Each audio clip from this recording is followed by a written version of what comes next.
We learned that the 29-year-old does not have a criminal history here in Brevard County. He does have 2 speeding tickets, and we spoke with neighbors in the area who say that the family there mostly kept to themselves.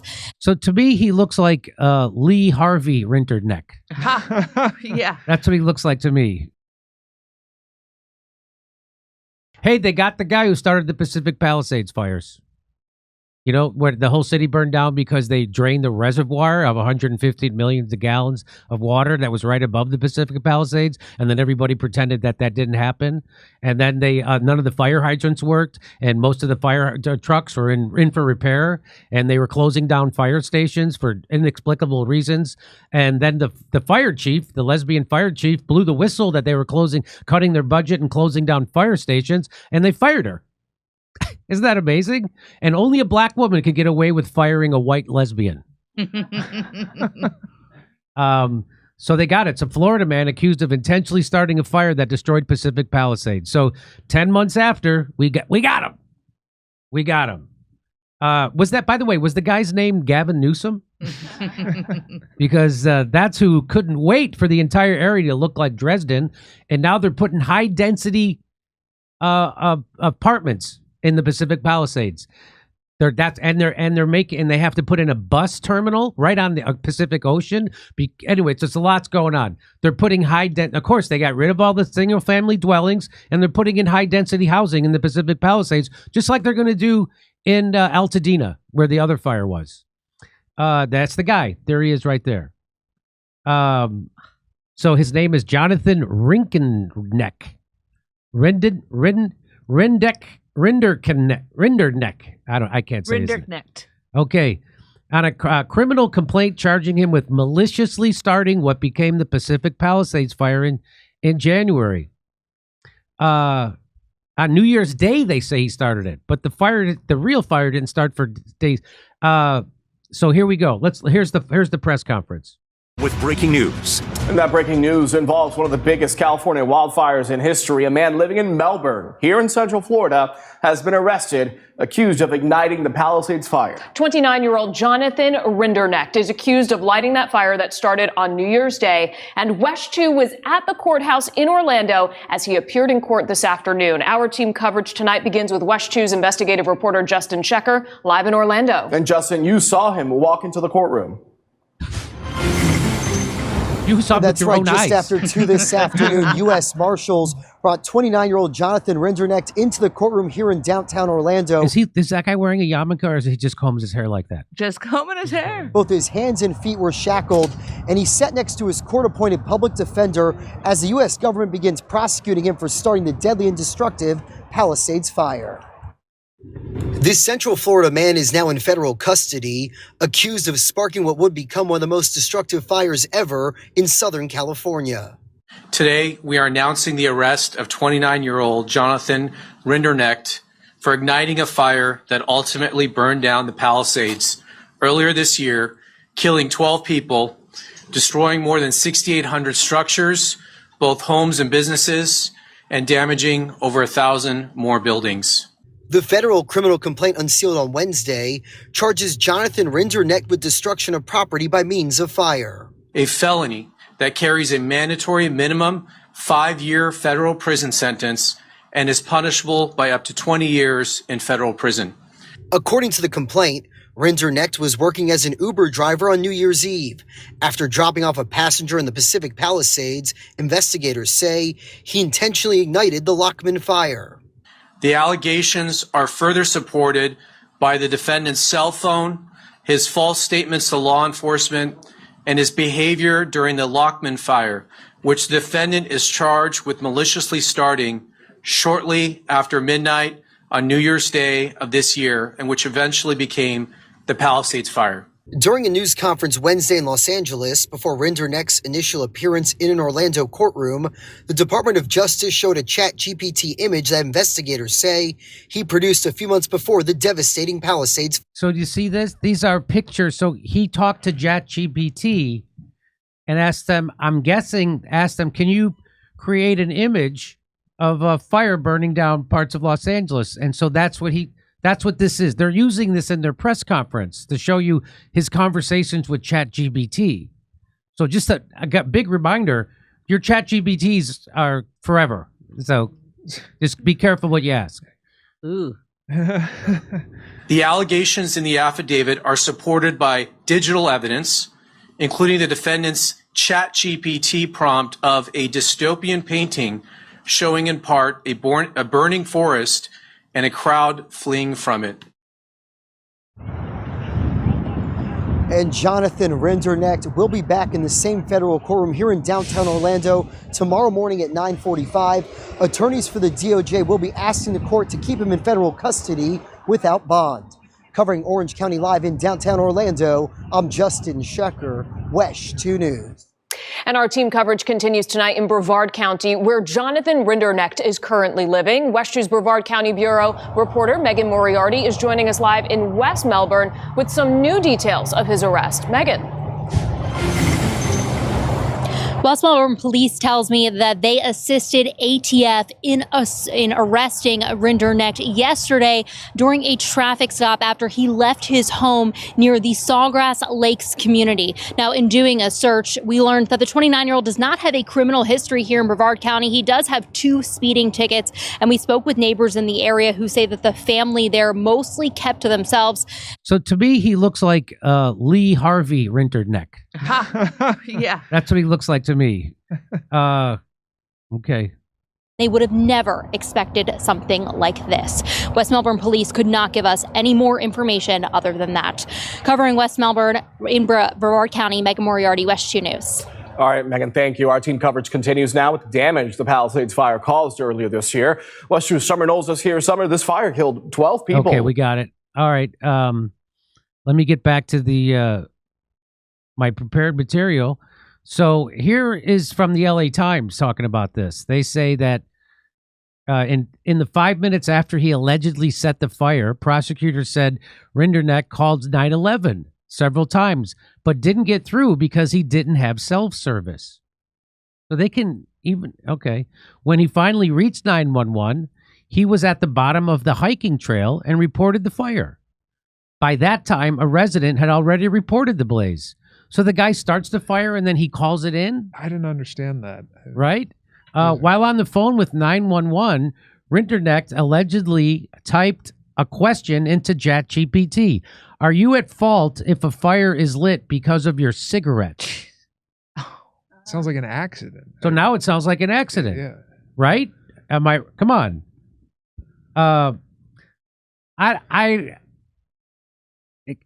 If you believe that this is the real story, I've got some land to sell you in Malibu, if you know what I'm talking about. Are you sure he didn't also have bullets on it with trans lipstick writing on them? Because that's what this sounds like to me. Okay, let's... although he was arrested in Florida, authorities say he lived in Southern California at the time of the fire and had a friend who lives near where the fire started. He moved to Florida after the fire and made false statements to authorities, saying he first saw the fire after he left the hidden Buddha clearing and walked down the trail towards his car. However, authorities said GPS data from his phone showed he was standing in the clearing when he first called 911. Rinderknecht could not be reached for comment and is in custody in Florida. Water-dropping helicopters initially were not able to fly the night of Lockman fire because of the wind, according to the agency. But around 1:40 a.m., they began launching an aerial attack with support crews on the ground. News footage captured the charge with walls of flames towering over homes and firefighters with hoses running into backyards. Okay. Shortly after 3:30 a.m., LA Fire Department officials reported they had stopped forward progress of the blaze. A little over an hour later, the fire department reported that they had completed the hose line around the perimeter of the fire and it is fully contained. However, some firefighters remained at the site to mop up and to ensure the fire didn't flare up again. And then the next day, on January 2nd, firefighters returned to the site to collect the fire hoses, saying that it appeared the fire was fully extinguished. The announcement could place scrutiny on Los Angeles fire officials for their handling of the 8-acre fire, prompting questions about why they were not able to fully extinguish it. So it sounds to me like because I have no, but the theory, it sounds quickly, just surface reading that the guy started a fire with a cigarette Yeah. and then immediately tried to call it in, and he didn't have cell service. But then he lied about where he was when he called 911. Who knows? But it seems like the fire department thought they had that fire put out, and then they left. They went back the next day, even got their equipment they'd left there and left, and they're like, fire's out. But the fire wasn't out. So that's why they said this could place scrutiny on the LA Fire Department, LA fire officials, prompting questions about why they were not able to fully extinguish it before hurricane force winds blew into the area and fanned an ember buried within the roots of dense vegetation. This affidavit puts the responsibility on the fire department. There needs to be a commission examining why this rekindled fire was allowed to reignite. Who said that? That is Ed Norskog, a former head of LA County Sheriff's Department's arson unit. So he's pointing the finger at the fire department, the former head of the LA County's Sheriff's arson unit. Well, of course, the fire department declined to detail whether they conducted thermal imaging of the area. I guess they're supposed to do that. Yes. Which agencies frequently perform to find hotspots during periods when there is no visible light or in conditions with heavy smog or mist. Kenny Cooper, special agent in charge of the Bureau of Alcohol, Tobacco, and Firearms and Explosives, who was involved in the probe, downplayed firefighters' role in failing to prevent the rekindling, saying that the blaze burned deep within the ground and remained active for days. The person who started this fire is solely to blame, says that guy. I will never blame our brave firefighter. Okay, all right. By mid-morning on January 7th, firefighters were back at the same Palisades hillside amid hurricane-force winds, fighting what would become a much larger inferno, the Palisades fire. Fire experts say it's possible for a blaze to rekindle days, even months, after an initial fire is thought to be extinguished, though that isn't typical. Months? That seems a stretch. I'm no fire expert, but come on. Embers can get buried in tree roots or underbrush covered by heavy ash and then later be freed by strong winds. Really? Okay. Some other destructive fires in recent decades have also been restarts of older fires. The immense Oakland Hills fire in 1991, which destroyed 2,500 structures, exploded after firefighters believed they contained a 6-acre fire the day before. Firefighters left equipment at the scene but did not continuously monitor it. Winds picked up and the conflagration consumed homes.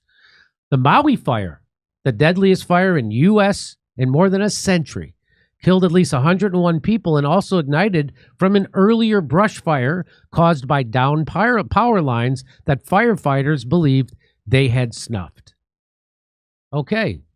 All right. Well, the cops turned people around and back into the blaze in Maui and probably should be up on mass murder charges, but whatever. Whatever. I'll let it slide. So they're trying to pin it on this guy and his looks like a cigarette. So if you're going to believe his one ChatGPT interaction, you got to believe the other, right? Mm-hmm. So it looks like he was smoking a cigarette and threw his cigarette out, and it started a brush fire. And so he tried to call 911 right away. So they got a guy, but it looks like the fire department didn't put the fire out. That's what it looks like. So I doubt this guy's going to do time. I doubt this guy's going to do time. He may have been the guy that started the fire, but from this it doesn't seem intentional, does it? His other ChatGPT does look suspicious, but there it is. They got a guy. That's all we can say is they got a guy. His ChatGPT said it looked like he started with a cigarette and he tried to call right away. He tried to call 911 right away, but he didn't have cell service. So these are all, that's a big mitigating circumstance, I think, that the guy tried to call 911 and that he did ChatGPT. Hey, can you be held responsible for a fire started with a cigarette butt? Or maybe that's his plan to say, I started with a cigarette butt. Maybe that was his, like, how can I get out of this? Maybe that's what he was doing. Yeah. But It doesn't. The fact that he called 911 right away, that's a mitigating circumstance that I think will probably get him off with no jail time. Well, what do you say? The headline really blows my mind. Florida man accused of intentionally starting fire. It makes it seem like he's like guilty when I read that just on first. Well, he's accused of. Yeah, I mean, it is technically true, but it just, when I saw that and read it, I was like, oh, this guy did this on purpose. And then you read it and it sounds more like an accident. It's a little more murky. Yeah. But maybe, who knows? Maybe, why would he start a fire and then call 911? Right? Why would he intentionally start a fire and then call 911? Who knows? Maybe he did, maybe he didn't. I think that the fact that he did call 911 3 times, actually a 4th time, because the first 3 didn't go through. So he called them 4 times. It wasn't like, That's crazy. Yeah. So it said he drove for Uber. I used to drive for Uber in this city. It made me want to burn the place pyros. down. So yeah, most Uber drivers are pyros. But here, watch how I scratch myself. That's a nice scratch. All right. Well, you know what? I have a nice chunk. I have a nice chunk of comedy material about the LA fires. If you'd like to hear that, come see me in Irvine on October 19th. I'll be in Australia. If you can't get a ticket, come back because we're adding new shows. The shows are selling out really fast. Don't worry, we're going to have more shows. And then we'll see you in Burbank, California, the day after Thanksgiving. That's a Friday. Everybody's off. Then we'll see you in Pottstown, Pennsylvania, December 6th. Go to jimmydore.com for a link for tickets. October 19th, we'll be in Irvine, California. We'll be in Australia. Then we'll be in Burbank, California, the day after Thanksgiving. And then Pottstown, Pennsylvania, December 6th. Go to jimmydore.com for a link for tickets.